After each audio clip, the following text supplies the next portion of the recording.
Dame un segundo en lo que lo grabo porque me va a servir muchísimo para enviarlo a un grupo. Así matamos dos pájaros de un tiro, como se dice. Creo que ahí ya debe de estar. Vamos a hacer una breve... Sí. Ok.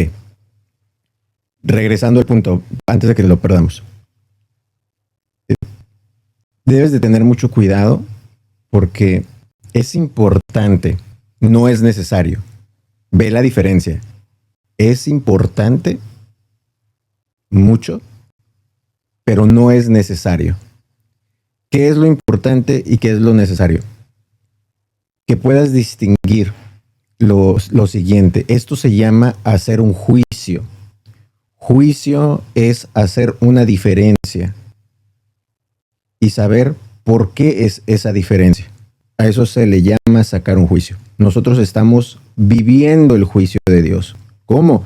Sí, porque ya estamos ahorita pudiendo discernir entre lo bueno y lo malo, entre el auténtico y la imitación, entre el hijo de la perdición y el hijo del hombre.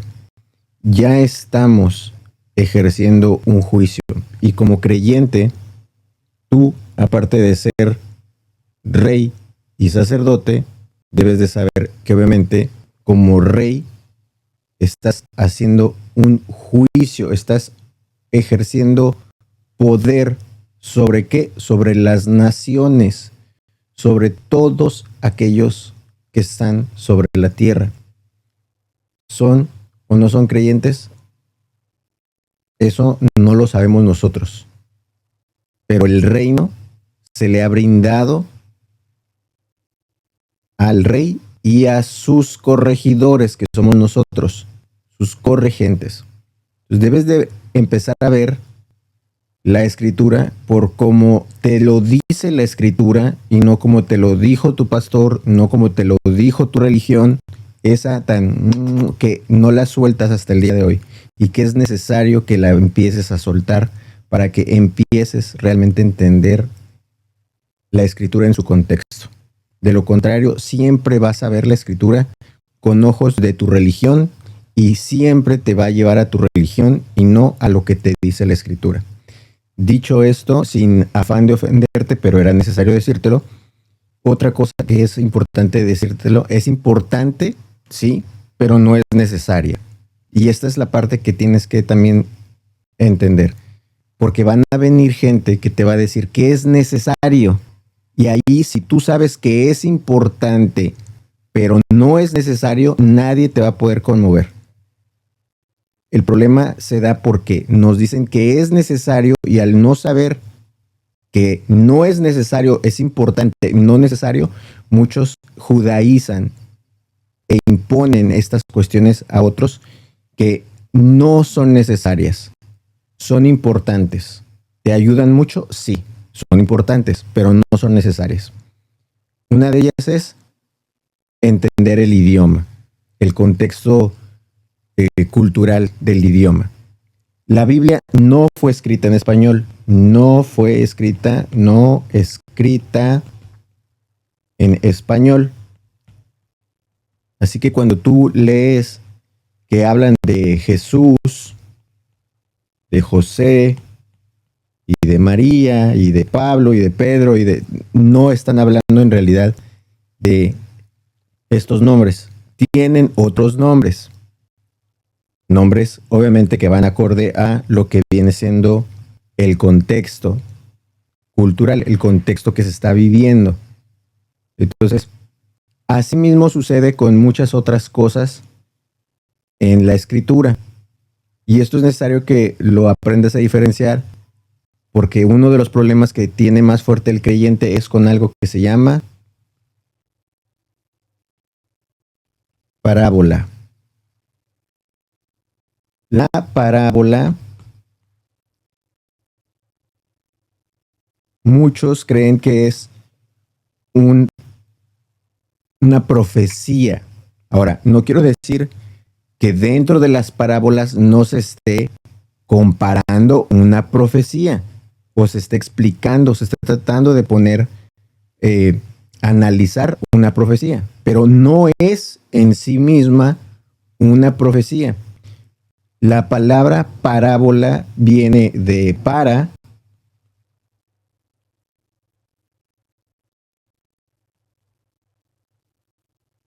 y volé.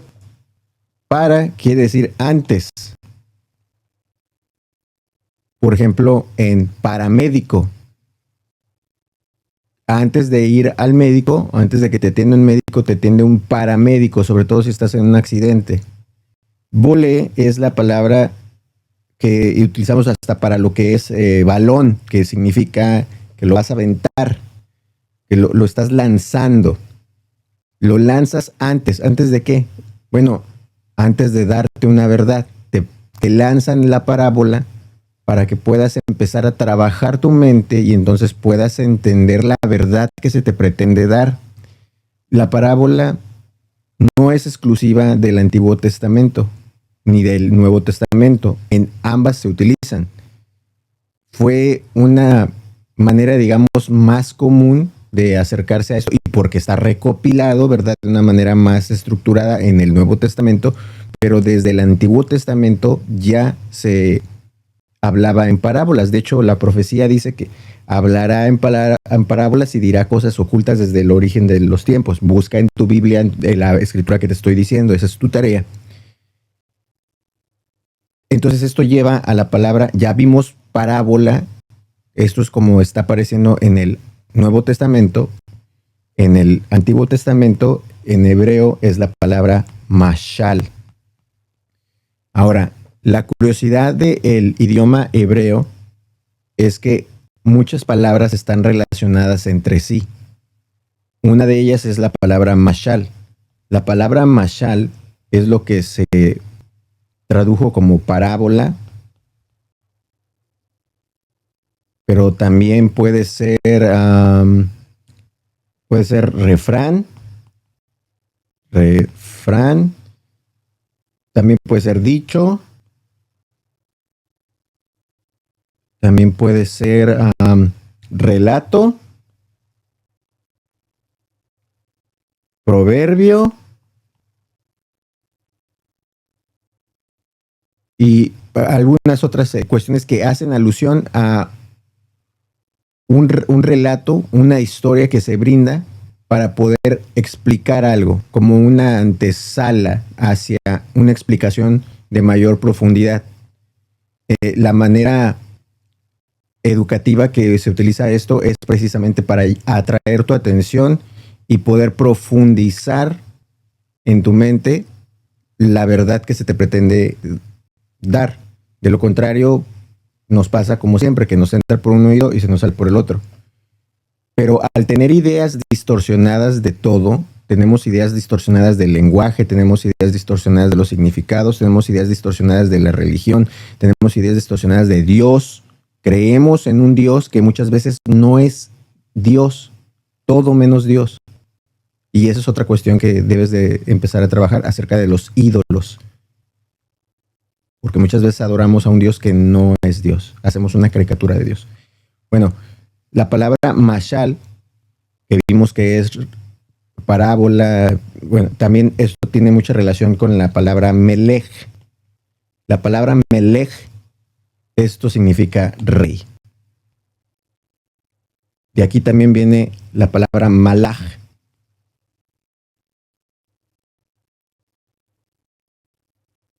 Malach, que sería regidor, reinado. También viene, si no mal recuerdo, Malaquim. No me creas mucho en esta. Malach, Malaquim, acerca de los seres divinos, como los ángeles. Pero en este caso no quiero decir ángel como mensajero que traduce el Nuevo Testamento, sino Malach sería un ser espiritual, más que nada. También está Mashal, Masha. Masha, esto significa oso, oso pequeño, un osesno. Y esto, sí, por eso Masha y el oso, fíjate, En Rusia está una criatura que pegó mucho también aquí en Estados Unidos y en Latinoamérica acerca de una niña, Masha y el oso. Pues precisamente la niña se llama Masha. Masha también puede ser una transliteración de María, porque algunos te van a decir, Masha significa, sobre todo los de la religión católica, y te van a decir que todo lo que tiene que ver con Masha o Mashal o esto tiene que ver con María, pero no es cierto. Esto ya es también una concepción errónea. Bueno, vamos a dejar pasar la ambulancia. No, bueno, ya. Ok. Pero en realidad lo que Masha significa sería un road staff. ¿Cómo se traduce un? Bueno, te estoy preguntando a ti que. El báculo, lo que sería la vara y el cayado. El báculo o la. Dice con vara. Regirá a las naciones con vara de hierro. La vara es un báculo, es el de potestad, significa potestad, es un símbolo de autoridad. También es una antorcha o la luz del mundo, la luz divina. Ahora, muchos tienen también el concepto distorsionado acerca de Lucifer, el cual es el portador de la luz. Y esto tiene también la cuestión por el mito romano, de la cultura griega, recuérdeme, ahí Prometeo, el que bajó con la antorcha, robó la luz, el fuego divino para otorgárselo a los hombres. Se compara a Lucifer con este ser, pero en realidad la luz divina, el portador de la luz es el Cristo. Es una mala traducción que hizo no sé si fue la Septuaginta o la Biblia de El Oso. El Cristo es la luz, el Cristo es el portador de la luz, no Lucifer. Pero pienso que esto debe de ser también una estrategia para poder distorsionar todo a final de cuentas. ¿Por qué voy con esto? Porque te das cuenta que todo empieza a cuadrar, en la escritura de una manera hasta podría decir involuntaria. Todo nos lleva a ello, Por ejemplo, quedamos que es Mashal. Mashal se compone de la letra Mem, de la letra Shin y de la Lamed. Ahora, con la letra Mem, Mashal viene Mashiach, que es Mesías. Moshe, Moisés, quien era un tipo de Cristo. Vendrá otro mayor que yo, otro profeta mayor que yo. Y todo lo que acabamos de mencionar viene de la misma palabra, dividiéndola como el idioma en el que fue proporcionado nos está diciendo, porque en el idioma hebreo no hay vocales, solamente hay consonantes, y sobre estas consonantes, cada consonante significa una palabra por sí misma, y cada consonante también nos proporciona un dato numérico, porque no hay números. Aunque el libro de la Biblia se llama Números, no hay números, hay letras, y las letras son números. Entonces, cuando estamos leyendo, también estamos contabilizando o contando o sumando. Esto es muy separado de lo que es la cábala de la gematría. Una cosa es la cábala y otra cosa es la gematría y otra cosa más distinta todavía, la numerología.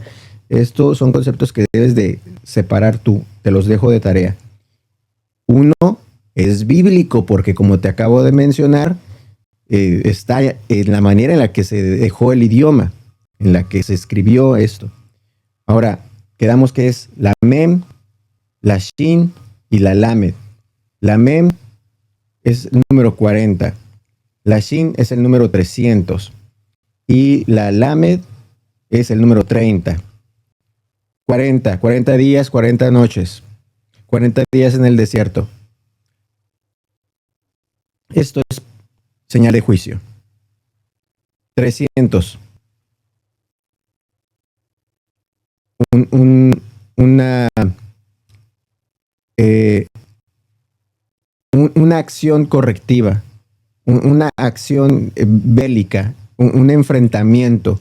Los 300 de Gedeón, los cuales esta idea está distorsionada con los 300 de las Termópilas. Todo el mundo recordamos el huá, huá, el aú, aú, aú de los 300 de Leónidas, pero nadie recuerda los 300 de Gedeón.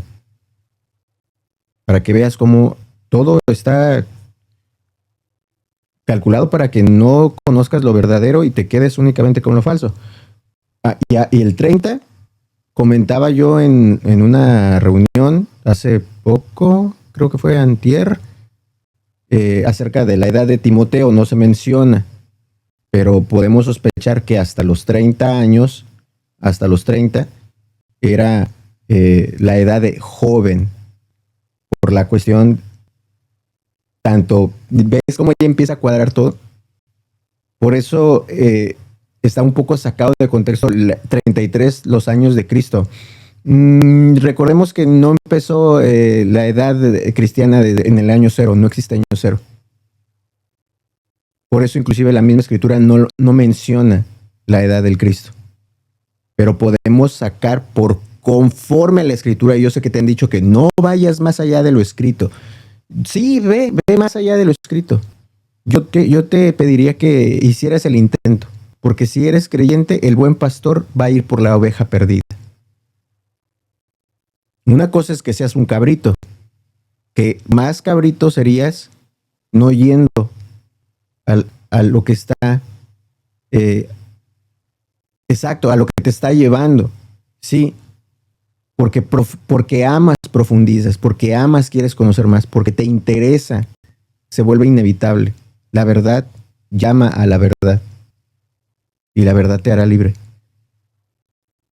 Ahí sal de la duda, sal de la duda. No me hagas caso a mí, pero sal de la duda. Ve, investiga, ve más allá, que el buen pastor va a ir por la oveja perdida. La oveja perdida no estaba en pecado, la oveja perdida se perdió porque esa es la naturaleza de la oveja, pero también esa es la naturaleza del pastor, ir por su oveja. Y no lo digo en una intención de sacudir tu fe, sino de que la ejercites y realmente la tengas. Que no es tuya, también te la ha dado Dios. Si Dios te dio la fe y la fe te pide hacer esto, todo entra en congruencia. Ve cómo entonces tenemos un juicio con una intervención o con un conflicto, y el 30, esto es conflicto, y el 30 significa sacrificio. Y no solamente cualquier sacrificio, sino sacrificio de sangre. Esto es la cruz. Es hermoso cómo todo fíjate, empezamos por la parábola y cómo todo te lleva al Mesías, cómo todo te lleva al madero, cómo todo te lleva a la cruz, cómo todo te lleva a la figura del Cristo. Muchos se están haciendo bolas con un árbol que no es árbol en el Apocalipsis. Ay, pero es que el árbol que tiene 12 se está refiriendo a los 12 aspectos del fruto del Espíritu. Curiosamente, 12 son los apóstoles. Curiosamente, 12 son las tribus. 12 las entradas. La Biblia está codificada, no es literal.